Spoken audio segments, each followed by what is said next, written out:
Aqui, trazer, quebrar um pouco a expectativa daquele que é quem, que é o Padre Zezinho, né? E ele está aqui, e aí se vocês quiserem fazer pergunta, se quiser falar alguma coisa, fica à vontade, aí depois a gente tira uma foto com todo mundo aí, com todo mundo. Primeiro falo eu? Pode ser. Não é muito não, eu estou com 70 anos de idade, 45 de padre e 46 de canção. 44 de escritor. E nesse período todo, falando da experiência de vocês, eu devo ter dado uns, sem exagerar, uns 50 shows em benefício de obras como esta aqui. Desde os começos, Padre Haroldo e com os padres jesuítas que começaram os primeiros trabalhos de acompanhamento de jovens que passaram pelos sofrimentos de vocês, já que eu não podia morar no lugar desses, que eu tinha esse trabalho de missionário, então eu colocava a minha experiência, meus escritos, minhas reflexões e também os shows que a gente fazia em favor de construções como essa aqui. Ou chamavam fazendas, ou refúgios, abrigos, depois ficou mais com o nome de fazenda. Então eu conheço mundo afora, porque eu estive também em Macau, na China. Lá é grande, nossa, é gigantesco. Em 1970, e foi lá que eu tomei a decisão. Antes eu não conhecia a maneira de dialogar com quem passou por esse tipo de sequestro, sofrimento que vocês passaram. Mas aí lá eu, convivendo com chineses que vinham da China continental, do regime comunista, e eles mandavam para lá para católicos cuidarem. E havia também um de evangélico. Aí eu escutei de um líder comunista, naquele tempo a China comunista era mais aguerrida do que hoje, que vocês sabem cuidar de jovens machucados. Eu me lembro, ele falou em inglês, né? E eu percebi que eles davam uma importância muito grande a esse trabalho de igreja. Eles não tinham objeção nenhuma a freiras e padres que cuidavam dos seus feridos. Mandavam os doentes deles para lá. Havia também em Macau, e ainda há hoje, um hospital para monstros.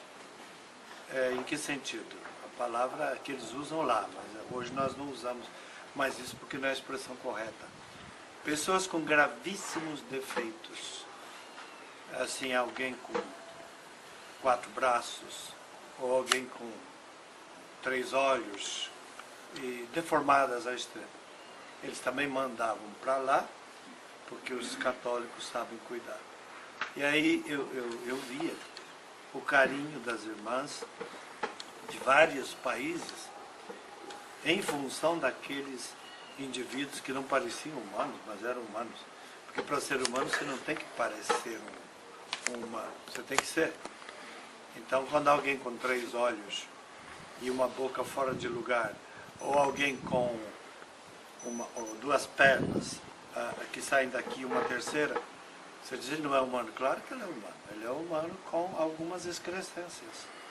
Mas para ser humano, não tem que ter 2 pernas, 2 braços, 2 olhos. Isso é o mais comum dos humanos. Mas às vezes tem tudo isso e por dentro não é humano, né? Não é uma pessoa boa, não é uma pessoa capaz de conviver.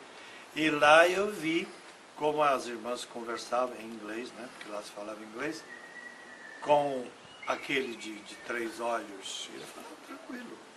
E com aquele outro que já tinha 4 braços, que caíam aqui, e uma falha aqui também no rosto, esse falava em chinês, ela dizia para mim. Então são pessoas com aparência diferente, mas todos eles sensíveis ao carinho, sensíveis ao afeto, acolhedores. E aí eu aprendi lá, eu passei 2 meses lá, eu aprendi a não julgar uma pessoa pela doença, pela aparência, pelo sofrimento, que isso é infalível, acontece em cada um. Você bota o olho numa pessoa, a primeira coisa que você vê é aquilo, Aí você acha que a pessoa é aquilo que você viu. Mas aquilo que você viu é o começo. Depois de conviver, aí que você vai ver quem é essa pessoa. Porque o primeiro encontro só te mostra o exterior. Depois é que você vai conhecendo o passado, a história dessa pessoa, o lado bom, o lado ruim que todo mundo tem. E o zelo, o amor pela vida. De lá eu saí com a decisão de que os shows que eu desse em benefício dessas obras, eu não cobraria nada. Eu cobro para ajudar as vocações, a formação do seminário. Mas se fosse assim, eu não cobraria nada. Tudo seria para eles. E aí eu fiz muito, né, muito desses shows. Se alguém me pergunta o que eu vejo em obras como Aresta, eu acho, é Areste, né? Uhum. Eu acho que, em primeiro lugar, tem que haver 3 coisas fundamentais por aquilo tudo que eu já vi gerando o mundo. Eu conheço 55 países. Lá, as vítimas do ópio, por exemplo, que é muito sério na China, meu sobrinho vai lá a cada 3 vezes por ano, é um tipo de reação. Depois a outra. Depende do tipo de tóxico, a pessoa reage de maneira diferente. Mas uma coisa em comum todos eles têm. Quem aceitou ir para um lugar desse, quer resgatar sua pessoa. E reconhece que foi sequestrado. Hoje mesmo eu acabei de, antes de saber que eu vim aqui nesse horário, eu fiz um artigo que vai fazer parte de um livro meu. E aí eu falo da guerra mundial travada contra a civilização, contra os jovens, e feita por guerrilheiros chamados traficantes, e com bombas de efeito moral, psicológico e físico, que ao invés de serem jogadas sobre as pessoas, são colocadas dentro de uma seringa e elas são em forma de pó ou de fumaça e que machucam por dentro. E vão destruindo o que às vezes nós temos de melhor. Porque pessoas inteligentes, capacitadas, às vezes perdem isso no começo de bobeira, mas depois por problemas que não conseguiram resolver por um tipo de autoconfiança excessiva, de que com ele não vai acontecer nada. É a mesma coisa se eu dissesse que, como eu sou diabético, eu herdei da minha mãe isso, não vai acontecer nada, posso comer qualquer coisa. A partir do momento que eu descobri que eu era diabético, eu não posso mais comer qualquer coisa. Tem que viver como alguém que sabe o que comer, quando comer e a quantidade, para não ter que depender de uma insulina. Por enquanto, não tem perigo, porque eu tenho conseguido obedecer.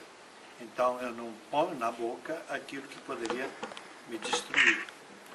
Agora, isso me traz uma porção de limites que não impede o meu trabalho. Começou em 67, eu com 67 anos, faz 3 anos, eu prometi ao médico, falei assim, ó, se você deixar eu voltar ao meu trabalho, ele disse, você deve voltar, fazer tudo. Só que você não pode pôr na boca determinados alimentos e fazer exercício. Então, minha vida mudou, eu tenho um limite, eu não posso mais fazer tudo que eu fazia, mas posso fazer outras coisas, não posso comer o que eu comia, mas posso comer outras coisas, e descobri que minha vida melhorou. Com as proibições eu aprendi a comer melhor, escolher o alimento, coisa que a gente que viajava não escolhia, né? Então, de repente, a barreira que eu enfrentei, e que às vezes é problemática, ela é boa para mim. Eu descobri que há coisas que eu não posso fazer, por isso não quero. Aí eu redescobri um psiquiatra famosíssimo no mundo da psicologia, o Lacan. O Lacan tem uma pergunta fabulosa, que eu acho que no caso para vocês, para mim, que tem um limite de saúde, se eu quiser viver mais tempo, eu tenho que viver com esse limite. E essa pergunta é fabulosa. Você quer aquilo que você deseja? No começo parece uma perguntinha boba, né? Aí você pergunta para um diabético, você deseja chocolate, bolo, açúcar, refrigerante? Sim. E você quer? Não. Eu só desejo. Eu sou inteligente. Se eu tomar isto, eu vou me destruir. Então, eu não quero o que eu desejo. Aí você pergunta para um que sofre do coração, você quer aquele churrasco aí, pingando banho? É bem que eu gosto, mas não quero. Não dá porque eu sou cardíaco, etc. Então cada pessoa descobre que pode desejar, porque isso é da natureza humana. Não há como não desejar. Isso é instinto. Mas querer também é da natureza humana. Como eu sou um ser humano, eu não quero. O animal faz isso. O animal não come qualquer coisa. A gente pode pôr, ele cheira.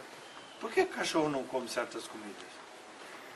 Por que o gatinho não come certas comidas? Não é da natureza dele. Então, ele não come o que não é da natureza dele. E no caso, por exemplo, a gente que porta uma dificuldade e passou por uma situação, o fortalecimento da vontade é que faz de você o ser humano que você é, ou pretende ser.